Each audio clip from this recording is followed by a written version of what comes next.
Flight 305 stayed in the sky for 3 scary hours, only for 173 miles distance. And this simple 30-minute flight from Portland to Seattle became a national story. This flight was hijacked. D.A. Cooper. But today, after hijacking a Northwest Airlines jet, ransoming the passengers in Seattle, this hijacking has raised a lot of questions like, who was D.B. Cooper? And after the parachute jump, did he survive or not? Why does the story of D.B. Cooper continue to captivate people? And why has the FBI dodged discovery to this day? Before this, it is crucial to know what happened on that day. The story begins when D.B. Cooper steps into the spotlight and transforms an ordinary flight into an extraordinary mystery. On Flight 305, a Boeing 727, there were a total of 37 passengers, along with the flight crew and 3 flight attendants: Alice Hancock, Florence Schaffner, and Tina Mucklow. During the flight, Cooper, in dark glasses, sat in seat 18E. While Miss Schaffner was passing by him, he gave her a note. "Miss, I have a bomb here, and I would like you to sit by me." The hijacker asked for $200 to K, or almost $1.4 million today. She wrote down the hijacker's demands on an envelope and communicated with the flight crew via the interphone. The man wanted the ransom money and 4 parachutes by 5 o'clock. The captain contacted air traffic control, who alerted the police and FBI. Tina tried to shield the passengers from the unfolding drama. The 30 minutes flight became 3 hours because of the arrangement of ransom money. After getting the ransom money, Cooper instructed the crew for a flight to Mexico City to maintain a height of 10,000 feet, wings at 15 degrees, and slow speed. He then made an incredible dive on the back staircase of the B-727 at 8:13 p.m. D.B. Cooper, the enigmatic skyjacker, vanished into the night, leaving behind a trail of unanswered questions. After parachuting out of Northwest Orient Airlines Flight 305 with the $200,000 ransom money, he became a legend in aviation history. Cooper's dive started a new hike of curiosity among the FBI and the public.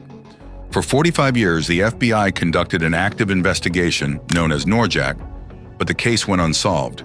In U.S. Attorney's Case File, 1971, contains the FBI report for the infamous skyjacking case, D.B. Cooper.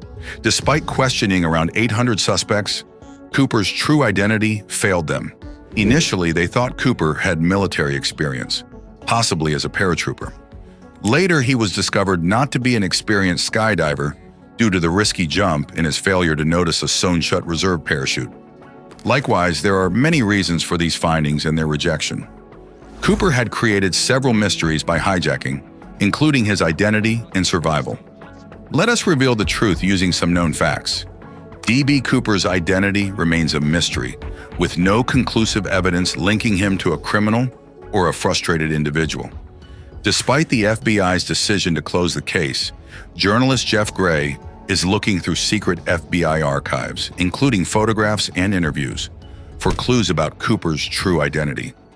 Gray established the D.B. Cooper Project to solve the mystery. There still exists, or should still exist, evidence from the hijacked flight that could contain genetic matter, Gray writes. Moreover, psychologically enigmatic Cooper's dress code suggests identity concealment, and his hijacking actions may indicate thrill-seeking, financial motivation, and recognition. Besides this, there is a fun fact about the transformation of the name Dan Cooper to D.B. Cooper. The hijacker was initially identified as Dan Cooper, but the reporter misheard his name and he became known as D.B. Cooper. This phenomenon, the Mandela effect, refers to collective false memories shared by a large group. Afterwards, D.B. Cooper inspired a wave of copycat hijackings in 1971. Over a dozen imitators followed Cooper's template, including Everett Holt, Billy Eugene Hurst, and Richard Charles LaPointe. However, their fates diverged from Cooper's, with Hurst surrendering after a $1 million ransom attempt and LaPointe bailed out over Colorado. The era of Cooper copycats eventually ended. Yet the mystery of Cooper's survival remains unsolved, and the FBI's scrutiny intensifies. Cooper's survival remains a mystery, with 2 possible outcomes. The first is that he could survive like his imitators, whereas the second outcome is that his survival is impossible due to certain variables. Cooper parachuted over rough terrain and facing obstacles such as dense forests, steep hills, and the Columbia River. Hundreds of troops combed the woods near Woodland and east to the town of Ariel. Nobody really knew where he bailed out, where he landed, or even if he survived. The hijacking took place on a rainy November night with low visibility and 320 kilometers per h winds, making rain-soaked clothing and hypothermia a real threat during his descent. His clothes, which included a dark suit, loafers, and trench coat, provided not enough protection against the cold and damp conditions. Well, a search was made of the plane immediately after landing. The role of the FBI is mainstream behind this mystery. The FBI has discovered evidence of Cooper's identity, including a tie he used to tie a money bag, partial fingerprints from cocktail glasses, and 60 unrecognized fingerprints. Forensic scientists discovered 8 Raleigh filter-tipped cigarette butts on a plane, along with saliva embedded in fibers, which could be used to identify the hijacker. Moreover, Gray adds in his report, "But from my research in the case, the cigarette butts once bagged up by the FBI's agents years ago have gone missing. Before they close the case for good, the FBI agents should find those cigarette butts." So simply, we can say that there are many loopholes in the investigation of the FBI behind this mystery.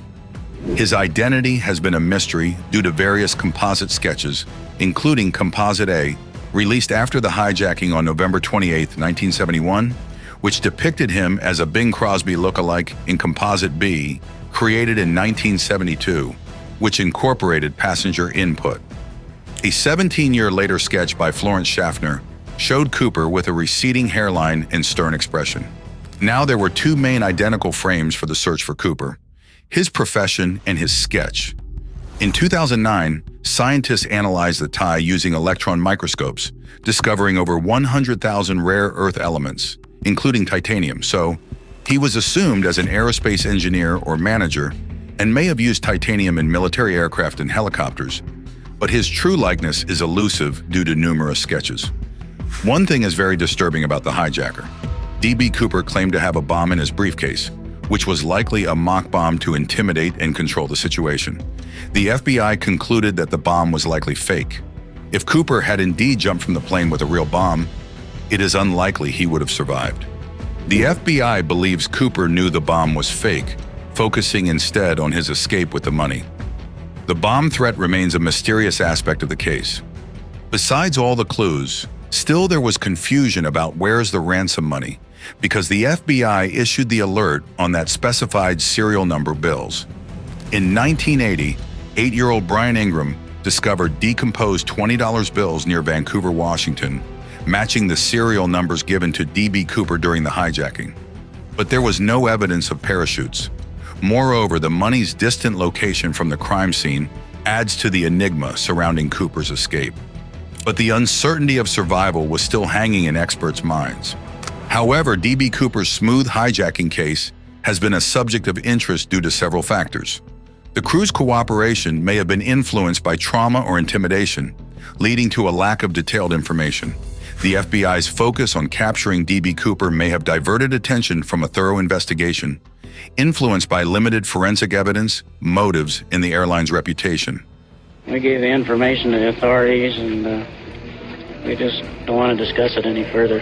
In the FBI's investigation, the prime suspect, Vietnam veteran Richard Floyd McCoy, was acquitted in 1972 due to insufficient evidence.